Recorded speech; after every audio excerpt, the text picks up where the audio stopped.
To some, the idea of Noah's flood conjures up images from Sunday school Bible stories of a small boat overstuffed with cute animals that gently bobbed in an ocean for 40 days. Many simply call it a myth. Fewer and fewer these days believe the flood account from Genesis 6 to 9 is actual history. The Bible frames the flood as an actual historical event, one that involved a specific family of 8. Genesis says the flood lasted for a full year, engulfed the entire world, and preserved animals, plants, and humanity from well-deserved judgment. The flood represents the most detailed account of any single event in the Bible. Both the Apostle Peter and Jesus even referred to the Genesis flood as a real historical event. So it's safe to say that the credibility of the Bible, and even Jesus himself, hinges on whether the flood account actually happened as described in Genesis. Join us now as we reveal how Noah's flood lines up with brand new scientific research. Over 1,800 oil well boreholes from 4 continents have all been compiled and mapped. The newly emerging map tracks the thickness and extent of each rock type as they were laid down by the flood. This research reveals the same 6 megasequences of sedimentary rock layers across multiple continents. Each megasequence contains a huge stack of rock layers, often with coarse-grained sandstone on the bottom, then finer-grained deposits like shale, then topped by limestones. Each megasequence is bounded above and below by flat, eroded surfaces called unconformities. A few places on Earth have layers that represent all 6 megasequences. How did they get there? What do they say about Noah's flood? Catastrophically water-deposited sedimentary layers top most of the world's continents. Would Noah's flood bring lots of water and lots of mud? Geologists agree on the 6 megasequences, but they differ on the timescale in which they happened. If they took millions of years, then they have little to do with the flood, but if they were all deposited rapidly and recently, then the flood should come to mind. Many also question when a larger landmass, such as a Rodinia-like supercontinent, broke into continents that moved to their current configuration. For the first time ever, new megasequence maps allow us to see how the flood shaped our entire planet, just like the Bible said, including reconfiguring the continents. According to Genesis, the Garden of Eden was a lush paradise, one that was set up for eternal life, worldwide vegetarianism, and harmony with our Creator. There was no bloodshed, disease, or even animal death. Plants and trees had no thorns or thistles, and humans tended God's creation. Then came the fall. We disobeyed God and ate the forbidden fruit. Sin entered the world, and death through sin. Suffering, pain, mutations, and cancer now plagued humanity. Plants and trees grew thorns, and we transitioned from keepers of a lush garden to laboring farmers. The earth and universe began to decay and groan under the weight of sin's curse. Not even 2,000 years later, humanity had turned so corrupt that God sent the flood as a judgment against us. For God saw that the wickedness of man was great in the earth, and that every imagination of the thoughts of his heart was only evil continually. And God said to Noah, "The end of all flesh is come before me, for the earth is filled with violence through them, and behold, I will destroy them with the earth." God instructed Noah to make an ark, a word that means box or chest, to specific dimensions, materials, and construction. And Noah did according unto all that the Lord commanded him. And Noah and his family entered the ark along with 2 of every basic kind of land-dwelling, air-breathing animal with nostrils. These add up to at least 1 pair from each of about 2,000 animal kinds needed to reproduce all the variety in animal life we have today. Then, in the 600th year of Noah's life, in the 2nd month, the 17th day of the month, the same day were all the fountains of the great deep broken up, and the windows of heaven were opened. These 2 events, the fountains of the great deep breaking up and the windows of heaven opening, began the first day of a 371-day-long calamity that resurfaced the earth and killed everything that moved on land.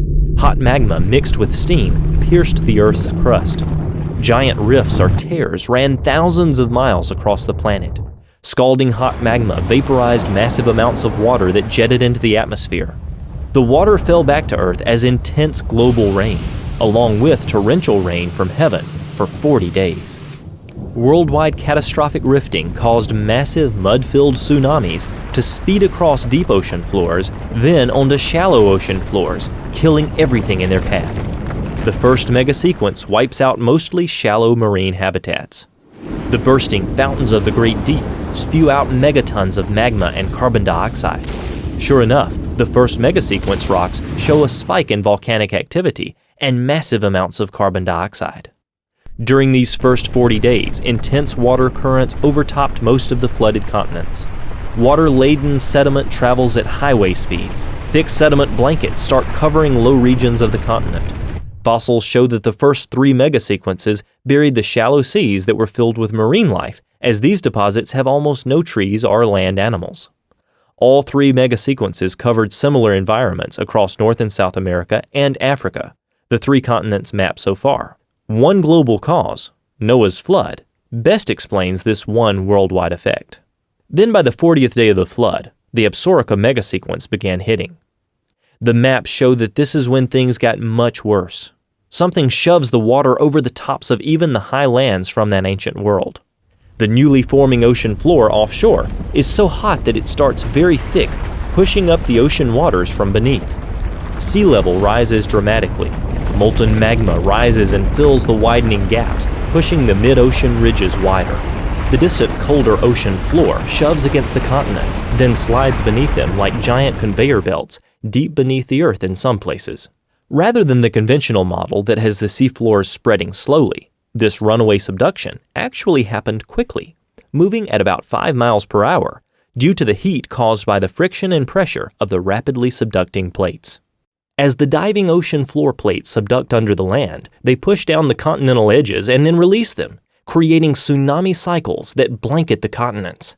Just how tsunamis happen today, only more intense and frequent. For example, the most powerful earthquake ever recorded in Japan, and the 4th largest in history, was a magnitude 9.1 earthquake that occurred in 2011.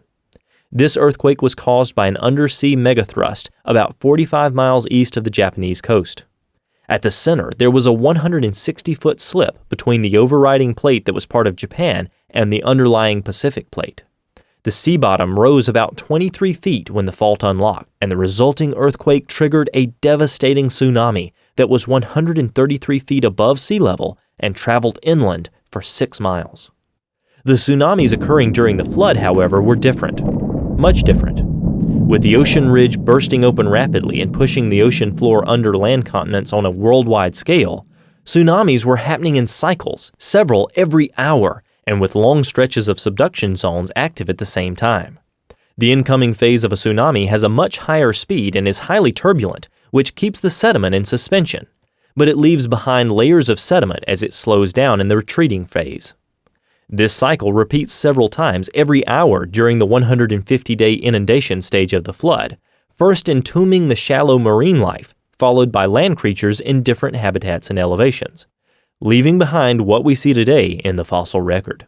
These types of tsunamis have even occurred in recent history, such as the tsunami caused by slipping ocean plates that hit the coast of Washington in 1700 and left behind multiple layers representing each wave of the tsunami. Recent seismic technology actually allows us to investigate whether this type of rapid subduction occurred. Sure enough, these scans reveal a ring of unexpectedly cold rock at the bottom of the mantle, beneath the subduction zones that surround the Pacific Ocean. The severity and elevation of this stage of the flood is why the first land creatures and plants start showing up in the fossil record laid down by the Absorica megasequence. Entire ecosystems are buried in enormous deposits that later turn into coal, such as the extensive Appalachian coal beds. In fact, the U.S. has over 7 trillion tons of coal reserves. Where did it all come from? While we know that coal is formed by dead plant material being sandwiched between sediment layers, we only have enough vegetation on the Earth's surface today to produce just a fraction of the existing coal reserves. This shows that the pre-flood world was mostly covered by lush vegetation. The rising floodwaters and tsunamis that were necessary to sweep over the land and bury vast amounts of vegetation that turned into coal are best explained by a catastrophe of worldwide proportions. The fact that over a dozen states in the U.S. are filled with dinosaur fossils buried under heaps of mud also attests to the flood. In fact, geologists have found what was a temporarily exposed dinosaur peninsula where the dinosaurs made their last stand, now buried there along with lake and sea life transported by the massive waves. The earlier flood deposits, the first 3 megasequences, do not seem to have deposited much material over this dinosaur peninsula. Only a few hundred yards of sediment remain along the margins, and in many places, no trace of deposition is left at all. Deposits thousands of feet thick occur east and west of this temporarily exposed peninsula that extends from Minnesota to New Mexico. Now buried across it are pre-flood wetland plants and animals, including dinosaurs, turtles, frogs, fish, and many birds. Thousands of dinosaur trackways up and down this peninsula, plus similar temporarily exposed low areas on other continents, suggest that dying dinosaurs and other hardy track makers floated, waded, and walked on freshly deposited mud, trying to find safe ground. Next, the massive Zuni megasequence hits. The Absaroka and Zuni megasequences are the most severe because the continental plates began to move more quickly from the mid-flood transitory Pangea-like supercontinent configuration to where they are today. With oceanic rifting and plate subduction increasing dramatically and the continents traveling apart quickly, the tsunami-like waves began washing across western North America while virtually no sedimentation is occurring in the east. When coming up over the Dinosaur Peninsula, the Zuni catastrophically buries dinosaurs in the Morrison Formation, a 13-state area encompassing over 700,000 square miles. This Jurassic unit includes at least 141 massive dinosaur boneyards where dinosaurs like Camarasaurus, Diplodocus, Apatosaurus, Stegosaurus, and Allosaurus are found. The Cretaceous layers, like the Hill Creek Formation, are found on top of the Jurassic and hold hundreds of mass boneyards containing several different types of dinosaurs, such as T-Rex, Triceratops, Centrosaurus, and Edmontosaurus that had been living in a different ecosystem, also buried by the Zuni. The Zuni was so massive and fast that it engulfed entire regions with mudflows, burying giant creatures like this T-Rex under 50 feet of muddy sediment, entombed so quickly that preserved blood cells, blood vessels, and bone cells were found just recently. How much water does it take to pile 50 feet of mud on top of a dinosaur? The Dinosaur National Monument in Utah contains thousands of visible bones from 11 kinds of dinosaurs that were buried in a jumbled mass in the Morrison Formation, together with crocodiles, turtles, lizards, frogs, and clams. What type of event would it take to bury all these different land animals with millions of clams? When the Dinosaur Peninsula flooded over completely, large herds of dinosaurs were entombed in massive fossil graveyards in the Upper Cretaceous system found in northern Wyoming, Montana, and Alberta, Canada. The dinosaurs had tried to escape by fleeing northward up the peninsula as waters advanced from the south. This explains this massive graveyard in northern Montana that's over 1.2 miles long and contains 30 million fossil fragments, representing over 10,000 adult Maiasaura that were simultaneously buried. In this entire collection of bones, not a single baby was found. Every one of these 10,000 Maiasaura was between 9 and 23 feet long. Does this seem like the adult dinosaurs were stampeding away from the raging floodwaters, with 100% of their young falling behind and being engulfed in a different part of the peninsula? Just 170 miles northeast of this location is one of the largest dinosaur graveyards in the world, one that even secular scientists admit was caused by a watery catastrophe.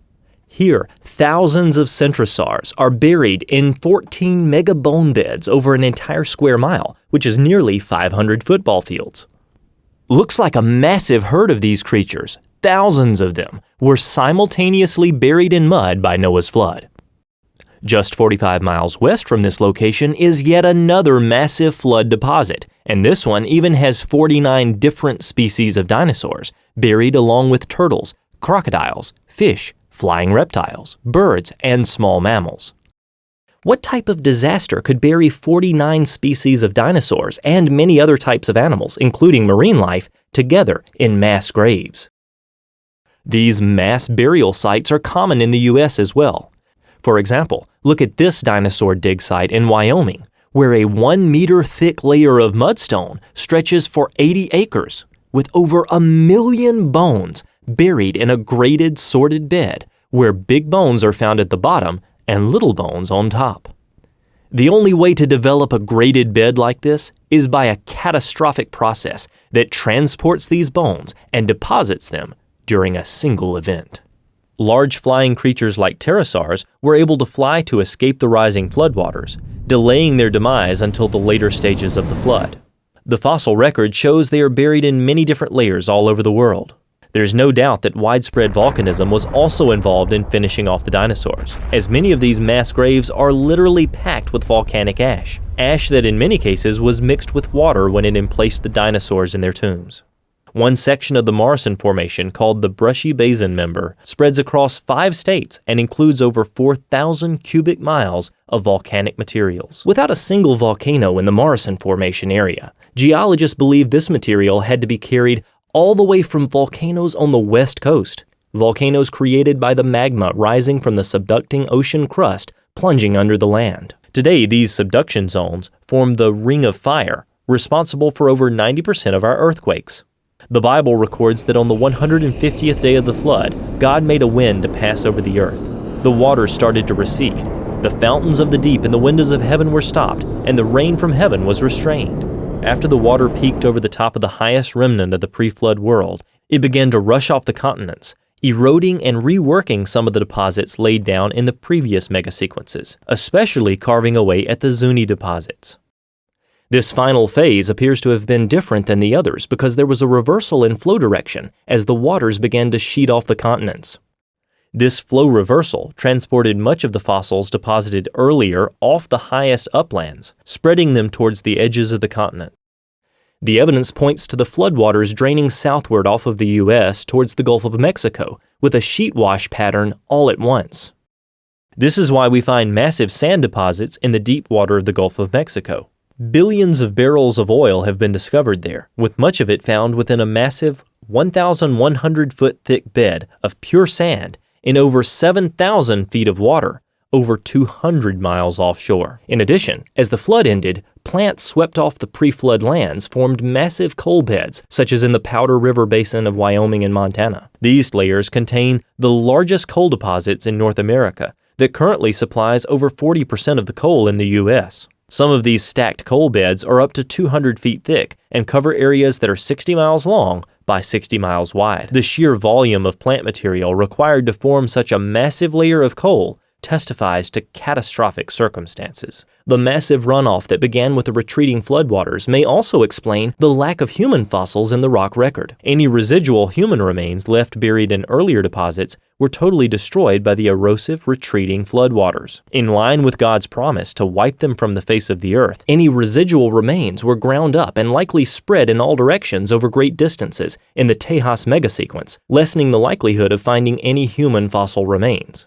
Because humans were impacted earlier by the flood's violence, they were destroyed and thus not buried whole deep in the sediments, leaving no fossil traces. Later erosion in the Tejas sequence would have affected the strata beneath, wiping away even traces of human remains buried in earlier layers. When God stopped the fountains of the Great Deep on day 150, the new ocean surface began cooling and sinking, allowing the floodwaters to lower as they sheeted off the continents into the new ocean basins. Psalm 104 describes the mountains being raised at the end of the flood and the waters draining down valleys and off the emerging new land surfaces.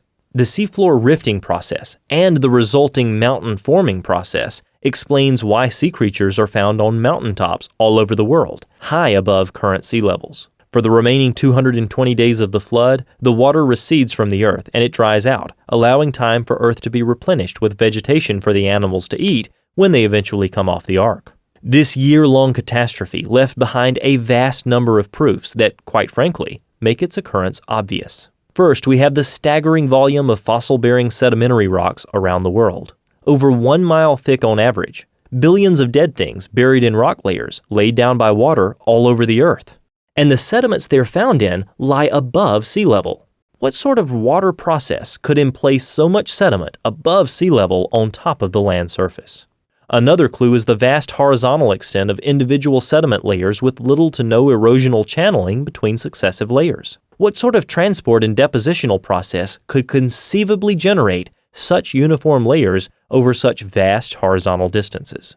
Many of these layered beds are separated by bedding planes on the scale of inches to feet apart, a feature so common that few stop to think about how it happened. It's as if the sediment is being deposited in pulses in a repeating manner, with each pulse producing a thin layer commonly found around the world. The flood tsunamis provide a perfect explanation, and it happened so quickly that there was no time between deposition of the layers for surviving critters to burrow into the layers and churn them over. What has been discovered, both from a creationist as well as from a secular understanding, is that much of the continental fossil record was already in place before any of the present-day ocean crust had come into existence at a rift zone.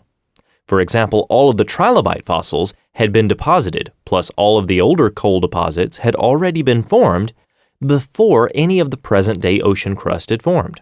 Since in creationist understanding, the presence of fossils is a completely trustworthy indicator of the action of the flood, this means that much of the flood cataclysm had already unfolded and had generated fossil-bearing sediments on the continental surface before any of the present-day ocean floor had appeared. It further implies that all of today's ocean floor formed since the onset of the flood, during roughly the latter half of the cataclysm. It also means that all of the pre-flood ocean floor, plus the ocean floor formed during the earlier portion of the flood, must have been recycled into the Earth's interior during the cataclysm.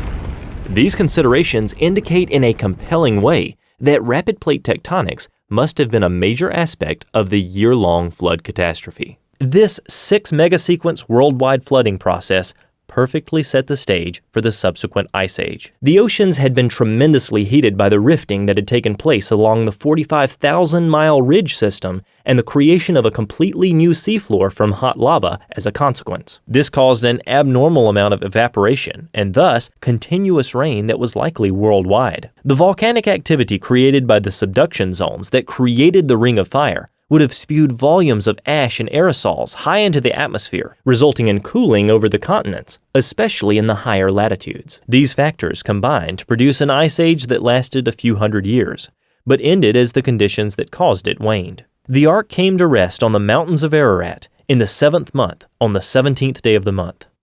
Just as Noah and his family entered through the single door of the ark to be saved from the flood, there's only one way of salvation today. Jesus Christ in the book of John says, "I am the door. By me, if any man enter in, he shall be saved." Through his death and resurrection, Christ paid the penalty for our sins, offering salvation to those who will receive him. With so much evidence supporting the historical foundation of the Christian faith, we pray that you will consider following Christ as the only way for salvation. As many as received him, to them gave he power to become children of God, even to them that believe on his name, which were born not of blood, nor of the will of the flesh, nor of the will of man, but of God. John 1:12-13. Are you a Christian student looking for answers about what the Bible teaches about creation, the fossil record, dinosaurs? Download the Genesis Apologetics app from the iTunes or Google Play stores for answers to these questions and more.